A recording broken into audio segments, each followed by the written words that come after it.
ভাই আমার দুইটা ছেলের জন্য ভালো দুইটা চকলেটের বক্স দেখান। বলো তোমাদের কোন চকলেটগুলো পছন্দ, আমি ওই চকলেটটা নিব। বাবা আমি ওইটা নিব।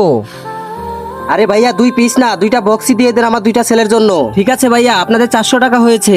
বাবা আমাকে কিনে দিবে না? তুই এত দামি চকলেট দিয়ে কি করবি? তুই শুধু করে ঝাড়ু দিবি, ঝাড়ু। বাবা প্লিজ কিনে দাও না। এই শোন, এই দুইটা ছেলে আমার আপন, আর তুই তো আমার সৎ মেয়ে, তুই বেশি আপন হওয়ার চেষ্টা করবি না। শুরু হয়ে গেছে কান্নার নাটক। নেন ভাই, ওকে দুইটা দামের একটা চকলেট দিয়ে দিন। তুই যা এখান থেকে। আল্লাহকে ভালোবাসলে লাইক সাবস্ক্রাইব করে দিবে। এই ভাগ ভাগ ভাগ। আরে বাবা তোমার মাথা থেকে তো রক্ত বের হচ্ছে। আরে বাবা তোমার মাথার ভিতর তো অল্পই ব্যথা পেয়েছো, এত বড় হয়েছে তাও বাচ্চাদের মতো নাটক করতেছো। আমরা চলে যাচ্ছি, তুমি আসো। বাবা তুমি এখানেই অপেক্ষা করো, আমি আসছি। আঙ্কেল এই চকলেটটি ফিরিয়ে নিন এবং আমাকে একটা ব্যান্ডেজ দিন, আমার বাবার মাথা থেকে অনেক রক্ত বের হচ্ছে। ঠিক আছে এই নাও ব্যান্ডেজ।